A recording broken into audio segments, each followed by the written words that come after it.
Olá pessoal, como estão?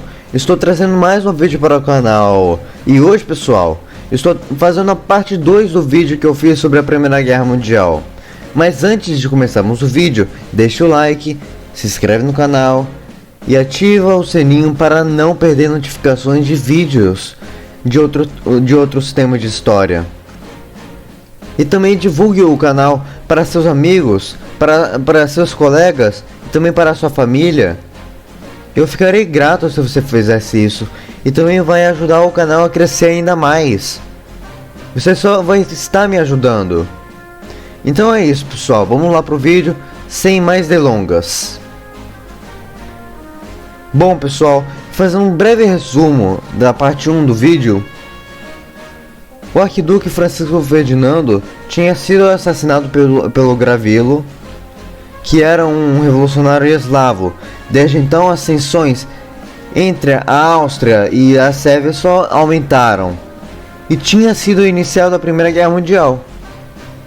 O Império Alemão tinha se juntado à Áustria-Hungria na guerra, mas o Império Russo tinha enviado tropas para tentar proteger a Sérvia. O Império Russo não recusou em não intervir na guerra e a Alemanha declara guerra ao Império Russo. Os franceses também entraram depois, após a Alemanha invadir Luxemburgo e da França ter posicionado tropas na fronteira franco-alemã. A Alemanha praticou o plano Schlieffen e depois consegue chegar bem perto de Paris. Porém, França e Reino Unido conseguem contra-atacar os alemães e fazerem a guerra de trincheiras, fazendo uma guerra bem demorada. E na frente oriental, nós tínhamos parado aí. O Império Russo consegue mobilizar tropas do que o inesperado e ataca a Prússia Oriental. Mas os alemães conseguem recapturar os territórios perdidos e expulsar os russos do território alemão. Enfim, continuando a história, os alemães, após de expulsar os russos da Alemanha, os austro-húngaros perdem território na Galícia, mas o exército austro-húngaro e o alemão conseguem contra-atacar os russos, recapturando o território deles, e os alemães também iniciaram uma ofensiva na Polônia, ocupando a cidade de Varsóvia e ocupando territórios nos Bálticos. Mas a guerra fica parada na Sérvia e a Sérvia só conseguiu ser dominada com o apoio da Bulgária, que entraram na guerra no lado dos impérios centrais, e os sérvios se refugiaram na Albânia, que era um país neutro, onde muitos deles eram capturados e muitos deles eram presos também pelos impérios centrais. Na frente ocidental, no Natal de 1914, a Alemanha e o Reino Unido fizeram um armistício não oficial, fazendo a trégua de Natal, no qual os ingleses e os alemães iam para a terra de ninguém para retirar os cadáveres, jogar futebol e também visitar a trincheira do exército inimigo, mas não por muito tempo. Depois da trégua não oficial elaborada por eles voltaram a lutar. Tempos depois, os franceses também fizeram gases para ganhar contra o exército inimigo também. Um gás que ficou muito famoso foi o gás fosgênio, que ficou mais famoso e letal de todos. E as batalhas que teve envolvimento com os gases foi a Batalha de Champagne e de Ypres. Ambos os exércitos também começaram a utilizar a máscara de gás para se proteger dos gases. E então, logo depois, os otomanos também entraram na guerra no lado dos impérios centrais. Após os alemães se vestirem de marinheiros otomanos e terem explodido o porto da Crimeia, a Rússia não gostou nada disso, e então eles declaram guerra ao Império Otomano e se juntam aos impérios centrais. A Primeira Guerra Mundial também se estendia para a África, e os aliados tinham capturado a Namíbia, que era uma colônia alemã, mas o exército alemão resistia na Tanzânia, que também era uma outra colônia alemã. E na frente ocidental, em 1916, os franceses tentaram quebrar as linhas alemãs, mas sem sucesso. Depois os alemães concentram a sua força para a cidade de Verdun e fazem a Batalha de Verdun, sendo assim a batalha mais longa da guerra, e não só da guerra, de todas as guerras do mundo também. Pode pesquisar até no Google, que a batalha mais longa do mundo é de Verdun. Pode pesquisar aí, pessoal. E a França saiu vitoriosa daquela guerra, além de ser uma das mais sangrentas da Primeira Guerra Mundial. E no mesmo ano, os ingleses também fizeram uma ofensiva em Somme, no qual foi a primeira batalha em que utilizou tanques, apesar de ter muitas falhas técnicas. E Portugal também entra na guerra no lado dos aliados, enviando tropas para ajudar os franceses.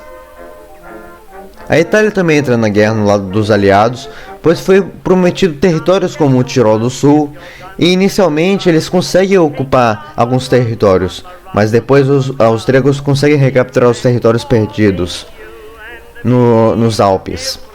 E chegamos ao fim de 1916, estaremos entrando para 1917, a altura que todos os países estavam exaustos e cansados, e a partir daquele momento reconheceram que aquela guerra se apelidava como a Guerra da Exaustão. Já a Rússia, a sua situação, que já estava ruim antes da guerra, piorou de vez com a chegada da guerra.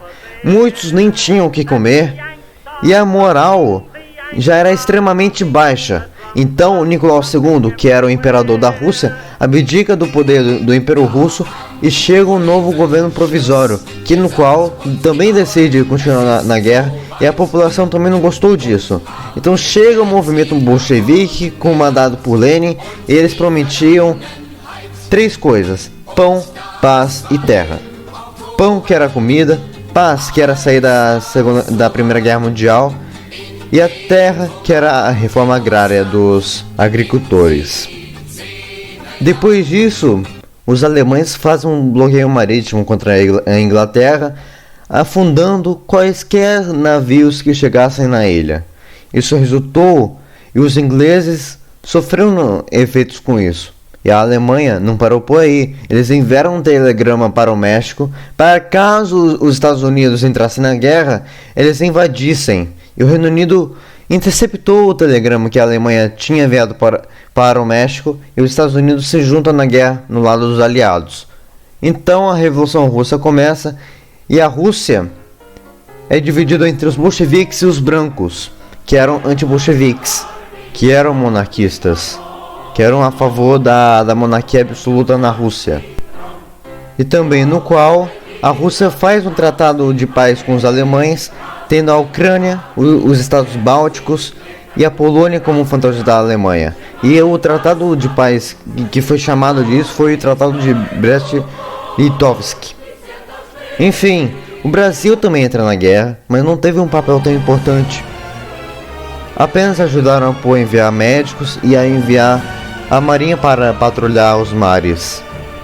Voltando para a frente ocidental, a Alemanha concentra os seus soldados que estavam no Oriente para o Ocidente e faz uma Operação Michael, com a intenção de flanquear os ingleses, derrotando os franceses, mas o plano não foi um sucesso e foram parados perto de Amiens.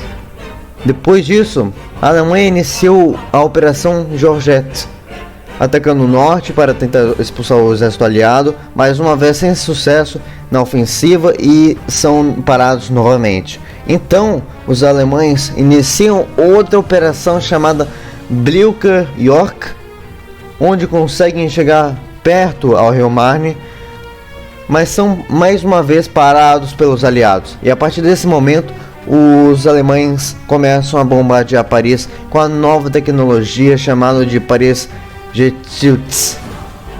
E os alemães, que tinham capturado as terras dos franceses, estavam totalmente sem suprimentos e estavam em ruínas. Então o Império Alemão estava muito enfraquecido quando chegou a esses locais, porque eles já estavam devastados.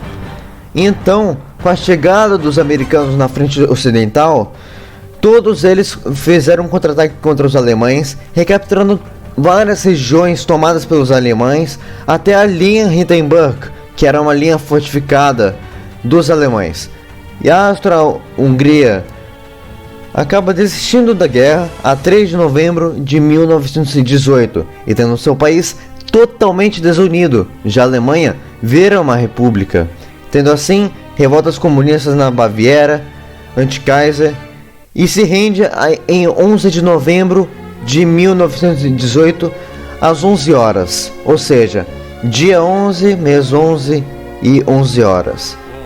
Enfim, dando fim à guerra e dando uma boa parte do seu território para poloneses, dinamarqueses, belgas, lituanos e para os franceses que tinham conseguido de volta a Alsácia-Lorena. Além de ficar pagando taxas, grandes taxas para os aliados e sofrer muito com a crise, as revoltas e países que tinham sido criados como Saarland e Danzig. Além da Renânia estar desmilitarizada, ou seja, os alemães não poderiam mover tropas na região e os franceses teriam ocupado aquela região por um bom tempo. E é isso, pessoal, espero que tenham gostado do vídeo. O vídeo deu um trabalho para fazer, então se você deixar o like, se inscrever no canal, vai me ajudar demais. E fazer eu postar mais vídeos de história aqui no canal. Muito obrigado por assistir o vídeo e até a próxima, pessoal. Falou!